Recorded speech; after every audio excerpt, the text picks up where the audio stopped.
In the lush tropics of southern Yunnan, it feels like the rainforests of Brazil. The monsoon season lasts from May to October. The green lasts year-round. At the southernmost tip of Yunnan province is an exotic wonderland called Xishuangbanna. This small area is a refuge for elephants and peacocks and boasts over 5,000 higher forms of plant life. The locals call Xishuangbanna the jewel in the crown of the flora and fauna kingdom.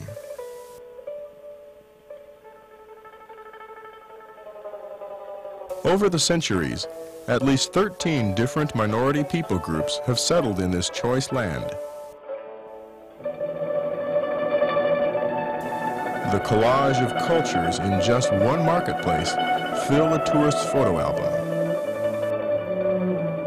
This video profiles the larger groups of southern Yunnan, the Dai and the Hani peoples, visiting several other people groups as well, including the Bulong, Lahu, Jinua, Jingpua, and Kutsong peoples.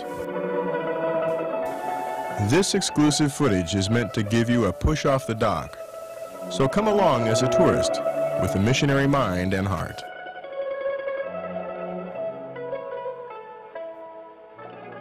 The mighty Mekong River courses through southeastern Asia. Originating in central China, it flows through Tibet and Yunnan province, leaving China to skirt the borders of Myanmar, Thailand, Laos, and Cambodia, and through Vietnam to the sea. Transportation on the Mekong links all of Southeast Asia and opens the doors to increased trade between these diverse nations. But near the border of China and Myanmar, formerly Burma, the river is as narrow as a stone's throw. Crossing the border between these two nations is like crossing the street to a neighbor's home. The people say that China's chickens lay eggs in Myanmar, and Myanmar's melon vines bear melons in China. Burmese minority peoples, such as these women, cross the river to trade with one of China's most prosperous minority groups, the Dai people.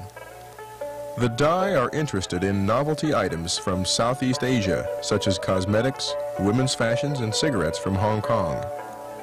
Their trade partners from Myanmar are eager to buy tropical fruits, peanuts, purple rice, and other products grown in the fields of Xishuangbanna. The Dai people number just over 1 million and enjoy the highest social status of any of the minorities in southern Yunnan. While other groups work the rugged mountainsides, the Dai villages are found in the most fertile lowlands. Purple rice is a delicacy grown by one specific branch of the Dai called the flowery waisted Dai, named for the unique clothing style of the women. The flowery waisted Dai live in adobe houses with flat roofs. Farm tools are simple, and the people live in the harmony of small community life.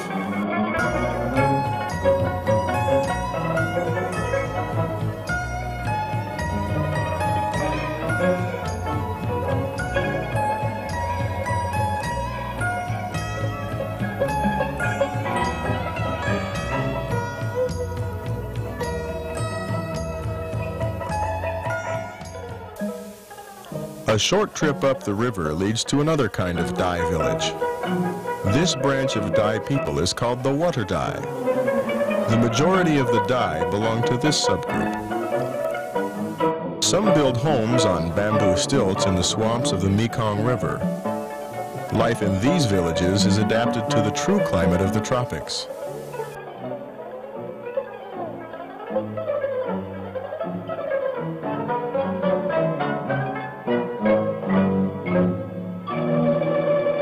Another branch of the Dai group is the dryland Dai. These people live inland in two-story homes with thatched roofs. Both dryland and water Dai women dress in the typical Dai costume. ancient pagodas in this region of Xishuangbanna boast the cultural pride of the Dai people and the importance of Buddhism among this people group. The Dai follow Hinayana Buddhism, introduced into their area many centuries ago. The landmarks of their culture are the opulent temples and shrines boasting their great devotion to Buddha.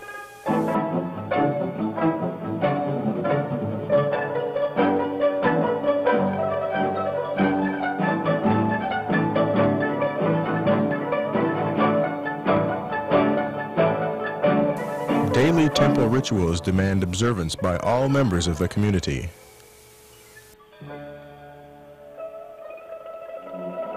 All young Dai boys enter the monastery at the age of 7, where for 6 years they learn about their culture, survival skills, and the philosophy of Buddha. Churches in different parts of the world have adopted the Dai people as targets for evangelistic prayer, and it's working. Evangelists from many nearby countries are finding a real openness to Christ in many villages, and the Bible is now available in the Dai language. Although the percentage of Christians is still small, these new saints can be very strategic in the future evangelization of southern Yunnan. Sadly, the Chinese government has responded with increased severe persecution of Dai Christians. Now more than ever, the Dai are in need of a prayer covering. Pray that the future of these Dai children will be forever changed by Christ.